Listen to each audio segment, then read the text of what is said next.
Hello दोस्तों, आपके अपनी विद्यालय नॉलेज में आपका स्वागत है।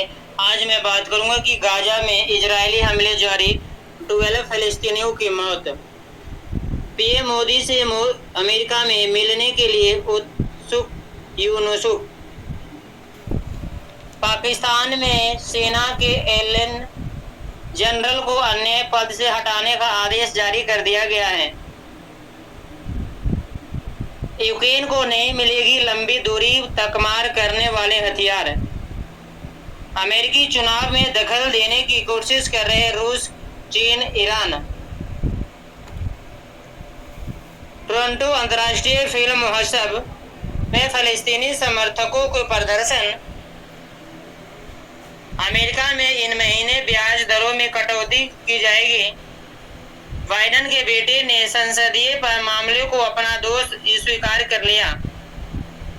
इन सभी समाचार पत्र बारी बारी से इस सभी को एक्सप्लेन करेंगे।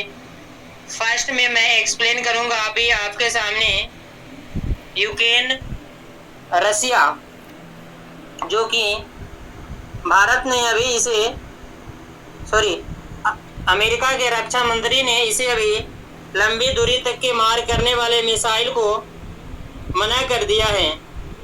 अब देखना यह है कि जर्मनी के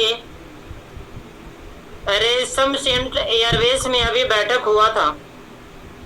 इस बैठक में यह निर्णय लिया गया था कि रसिया और यूक्रेन के बीच में संघर्ष विराम को जल्द से जल्द खत्म करना है। इसीलिए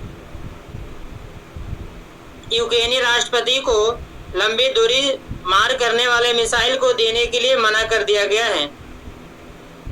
लेकिन इस बीच कनाडा ने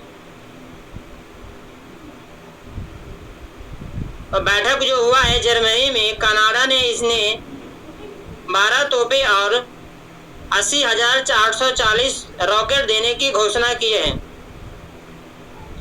अमेरिकी रक्षा मंत्री ने रूस के 3.5 लाख सैनिकों के मारे जाने के जब डाटा उनके सामने रखे तो उसमें यह पता चला कि 32 युद्ध तो बर्बाद हो गए थे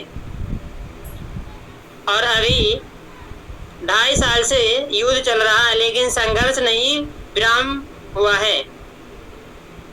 देखना यह है कि यूक्रेन के राष्ट्रपति जेलेंस्की ने अभी तक के रूस के कुर्क क्षेत्र का करीब 1300 किलोमीटर भूमि कब्जा कर लिया है। अब यह सोच रहा है कि लंबी दूरी मिसाइल करने वाले अगर हमारे पास आ जाए तो हम रसिया को दबा सकते हैं। लेकिन दोस्तों, मैं एक बात बताना चाहता हूं कि रसिया दबने वाला नहीं है। आपको शुरुआती में पता चल गया होगा कि जब यूक्रेन के ऊपर रसिया के तरफ से भारी पड़ रहा था तो उसके बाद में रसिया के ऊपर में बहुत सारे सेक्शन भी लगा गया अमेरिका, लेकिन उसके बावजूद भी रसिया किसी से दबा नहीं। इस चीज को जेलेंस्की ने अभी तक के यादें नहीं है कि किस तरह से अपने देश को चलाना है और युद्ध संघर्ष को विराम की अवस्था में लेके जाना है। इसके लिए यह क्लास लगाई जा रही है कि भारत जल्द से जल्द इस पर युद्ध विराम करने की सिफारिश करे और भारत ये चाहता है कि युद्ध विराम जल्द से जल्द खत्म हो। लेकिन और सारे ऐसे पड़ोसी देश है यूक्रेन के जो ये चाह रहे हैं कि युद्ध विराम ना हो और ये आगे तक लड़ाई चले। लेकिन अमेरिका के रक्षा मंत्री का ये कहना है कि अगर इन्हें लंबी दूरी मार करने वाले मिसाइल दे दिया जाए तो तीसरा युद्ध को हम खुद बुला रहे हैं। इसीलिए इनको यह मिसाइल नहीं दिया जाएगा और युद्ध विराम जल्द से जल्द युद्ध संघर्ष को खत्म किया जाए। Thank you.